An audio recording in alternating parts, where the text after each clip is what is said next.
तो इसी बीच दिल्ली से बड़ी खबर आपको बता दें, प्रधानमंत्री नरेंद्र मोदी के आवास पर बड़ी बैठक हो रही है। जी हां, पीएम आवास पर बड़ी बैठक की जा रही है। दिल्ली से ये बड़ी खबर आपको बता रहे हैं इस वक्त की रक्षा मंत्री राजनाथ सिंह भी बैठक में मौजूद हैं। रक्षा मंत्री राजनाथ सिंह बैठक में मौजूद हैं। एनएसए अजीत डोभाल भी बैठक में मौजूद हैं।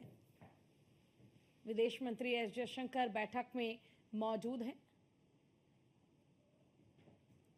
सीडीएस अनिल चौहान भी बैठक में मौजूद है।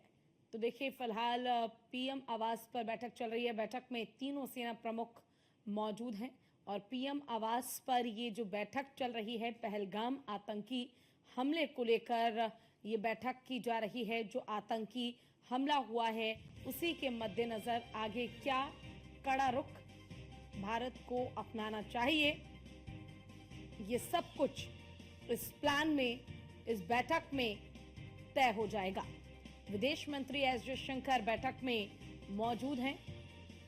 रक्षा मंत्री राजनाथ सिंह मौजूद हैं। सीडीएस अनिल चौहान भी बैठक में मौजूद हैं। बैठक में तीनों सेना प्रमुख मौजूद हैं।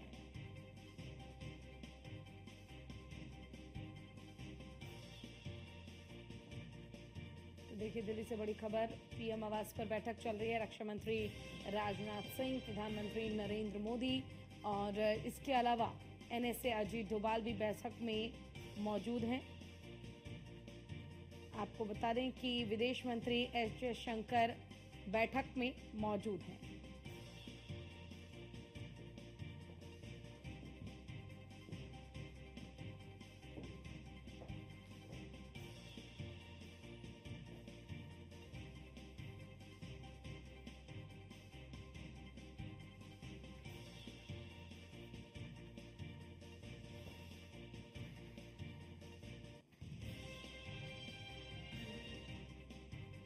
देखिए, रक्षा मंत्री राजनाथ सिंह भी इस बैठक में मौजूद हैं। ज्यादा जानकारी के साथ हमारे संवाददाता पीयूष तिवारी जुड़ गए, उनका रुख कर लेते हैं।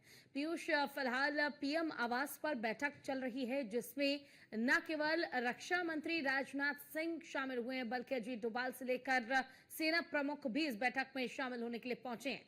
क्या जानकारी बैठक पर? बिल्कुल, अगर हम बात करें तो बैठकों का जो दौर है वो लगातार भारत में जारी है और इस वक्त एक महत्वपूर्ण जो बैठक है वो प्रधानमंत्री आवास पर चल रही है और इस बैठक में प्रधानमंत्री नरेंद्र मोदी की मौजूदगी है, क्योंकि उन्हीं की अध्यक्षता में ये बैठक हो रही है। इसके साथ ही एनएसए अजीत डोभाल की बात करें और तीनों सेना प्रमुखों की बात करें और रक्षा मंत्री राजनाथ सिंह की बात करें, उनकी मौजूदगी है, सीडीएस की मौजूदगी है। तो आप इस बात से अंदाजा लगाइए कि भारत सरकार किस स्तर पर तैयारी जो है वो कर रही है, न सिर्फ पाकिस्तान के खिलाफ बल्कि आतंकवाद के खिलाफ भी। इसके साथ ही अगर हम बात करें तो इस बैठक में हर उस पहलू पर चर्चा की जाएगी, खासतौर पर भारत की सुरक्षा को लेकर यहाँ पर चर्चा की जा रही है और न सिर्फ सुरक्षा को लेकर चर्चा की जा रही है बल्कि जिस तरीके से पाकिस्तान को चौतरफा न सिर्फ घेरा जा रहा है बल्कि बड़ी कार्रवाई जो है वो भारत सरकार की ओर से की जा रही है और आने वाले दिनों में और भी जो बड़ी कार्रवाई है वो देखने को मिल सकती है, क्योंकि आज ये जो बैठक हो रही है इस बैठक के कई मायने हैं। क्योंकि प्रधानमंत्री नरेंद्र मोदी के बयान को भी आपने सुना होगा, चाहे आज के बयान की बात करें या इससे पहले भी पीएम मोदी का जो बयान आया था। तो ऐसे में अब भारत सरकार की ये कोशिश है कि न सिर्फ आतंकवाद को खत्म किया जाए, न सिर्फ पाकिस्तान को मुंहतोड़ कर जवाब दिया जाए, बल्कि जो अवैध रूप से यहाँ पर रह रहे हैं, चाहे वो पाकिस्तानी हो, बांग्लादेशी हो या रोहिंग्या हो, उनके खिलाफ भी एक बड़ी कार्रवाई हो। इसके साथ ही आप समझिए कि भारत तो रणनीति बना रहा है, बैठ के कर रहा है, लेकिन पाकिस्तान भी जो गीदड़ भभकिया दे रहा है उसके मद्देनजर किस तरीके से तैयारी हो, खासतौर पर जिस तरीके से पाकिस्तान को चीन का साथ मिल रहा है।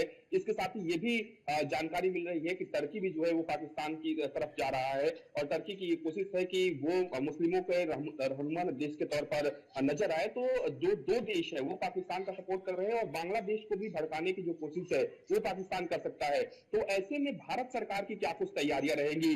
इसके साथ ही अगर हम बात करें तो कल भी 3 से 4 जो महत्वपूर्ण बैठक है वो होने जा रही है। सीसीएस की दूसरी बैठक कल होने जा रही है, केंद्रीय कैबिनेट की बैठक होगी, आर्थिक मामलों की कल बैठक होने जा रही है। तो आप समझिए कि इस तरीके की जो बैठक बुलाई जाती है ये बैठक कोई आम बैठक नहीं होती है। निश्चित रूप से ये बैठकें जो होती हैं वो गोपनीय बैठकें होती हैं और भारत सरकार ने जब इस तरीके की बैठक बुलाई है जिसमें तीनों सेना प्रमुख की मौजूदगी है, तो तीनों स्तर पर, चाहे वो थल की बात करें, जल की बात करें, वायु की बात करें, तीनों स्तर पर भारत सरकार जो है वो पूरी तरीके से तैयार है, भारत भी पूरी तरीके से तैयार है, क्योंकि पाकिस्तान लगातार अभी भी कायराना हरकतें कर रहा है, कायराना हरकतों को अंजाम दे रहा है। और भारत सरकार की ये कोशिश है कि जब पाकिस्तान के खिलाफ बड़ी कार्रवाई हो तो पाकिस्तान को इस बात का भनक भी ना लगे कि कौन सी कार्रवाई होने जा रही है। और यही कारण है कि बैठकों का जो दौर है वो लगातार जारी है, क्योंकि भारत इस बात को बखूबी जानता है कि हम बॉर्डर्स पर जब तैयारी करते हैं या फिर कश्मीर के उन इलाकों में हम कार्रवाई कर रहे हैं, आप देखिए कि लगातार आतंकियों के ठिकानों को निस्तनाबूद किया जा रहा है। इसके साथ ही कई ऐसी गोपनीय कार्रवाइयां हैं वो फिलहाल भारत सरकार की ओर से की जा रही है।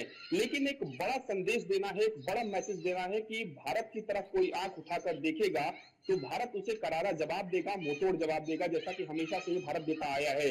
चाहे वो पाकिस्तान की बात करें, सर्जिकल स्ट्राइक के रूप में बात करें, एयर स्ट्राइक की बात के रूप में बात करें, या फिर अन्य जो कार्रवाइयां हुई है, जब पाकिस्तान के साथ इस तरीके की स्थिति बनी तो हमेशा ही पाकिस्तान ने मुंह की खाई है।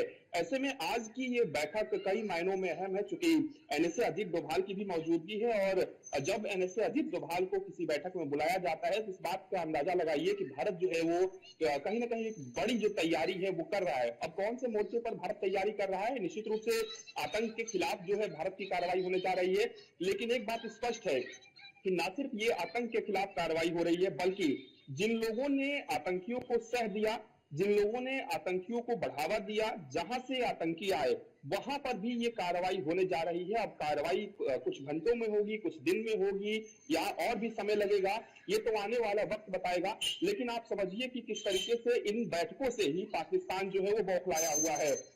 अभी जो जानकारी मिल रही है कि पाकिस्तान के जो प्रधानमंत्री है उनका स्वास्थ्य खराब हो गया है, उन्हें अस्पताल में भर्ती कराया गया है और बकायदा जो उसका नोटिफिकेशन है सरकार की ओर से जारी किया गया है वो न्यूज़ वन इंडिया के पास है। तो आप समझिए पाकिस्तान का जो सेना प्रमुख है मुनीर, उसने अपने परिवार वालों को विदेश भेज दिया। जो बिलावल भुट्टो कहता था कि सिंध में अगर जंग रोका गया तो यहाँ से खून की नदियां बहाएंगे, तो वो अपने परिवार को रातों रात विदेश भेजता है। तो पाकिस्तान तो इस बात को बखूबी जानता है कि इस बार भारत जो है वो छोड़ेगा नहीं। खासतौर पे पाकिस्तान में जितने आतंकी ठिकाने हैं या फिर जितने आतंक के जो समर्थक हैं उनको भी इस बार नहीं छोड़ा जाएगा। और यही कारण है कि पाकिस्तान जो है पूरी तरीके से खौफ में है। और इस वक्त जो बैठक चल रही है ये बैठक बहुत ही गोपनीय बैठक है, यानी कि इस बैठक में भारत की सुरक्षा को लेकर भी चर्चा की जा रही है, आतंक को किस तरीके से मुंहतोड़ जवाब देना है इसको लेकर भी यहाँ पर चर्चा की जा रही है। क्योंकि आपने देखा कि जो महत्वपूर्ण 4 से 5 फैसले पिछले कुछ दिनों पहले लिए गए हैं, चाहे वो सिंधु समझौते को रद्द करने की बात करें या फिर पाकिस्तानी नागरिकों को बाहर करने की बात करें, आप समझिए कि पाकिस्तान के नागरिकों को तो बाहर किया जा रहा है, लेकिन जहां जहां पर बॉर्डर्स हैं भारत सरकार किस तरीके से तैयारी कर रही है। जहां बॉर्डर्स है और बॉर्डर के इलाके पे जो अवैध निर्माण करके बसे हुए हैं, जिनकी कोई अभी पहचान नहीं है, फर्जी आधार कार्ड के जरिए बने रहिए हमारे साथ। देखिए एक बड़ी खबर आ रही है, पहले वो बता देते अपने दर्शकों को और जानकारी दे देते हैं। बड़ी खबर यह है कि अब बैठक जो है वो समाप्त हो गई है। जी हाँ, पीएम आवास पर चल रही बैठक खत्म हो गई है। रक्षा मंत्री राजनाथ सिंह बैठक में मौजूद रहे। जैसा कि हमारे संवाददाता ने भी जानकारी दी कि ये काफी महत्वपूर्ण बैठक है। एनएसए अजीत डोभाल भी बैठक में मौजूद रहे और जब भी अजीत डोभाल को बुलाया जाता है तो समझ लीजिए कि कुछ बड़ा होने वाला है। सीडीएस अनिल चौहान भी बैठक में मौजूद रहे। बैठक में तीनों सेना प्रमुख मौजूद रहे। तो फिलहाल ये इस वक्त की बड़ी और अहम जानकारी आपको दे रहे हैं। जो पीएम आवास पर बैठक चल रही थी वो समाप्त हो गई है और बैठक के समाप्त होने के बाद अब फैसला क्या लिया गया है, चर्चाएं क्या की गई है, इस पर सभी की निगाहें टिकी हुई है।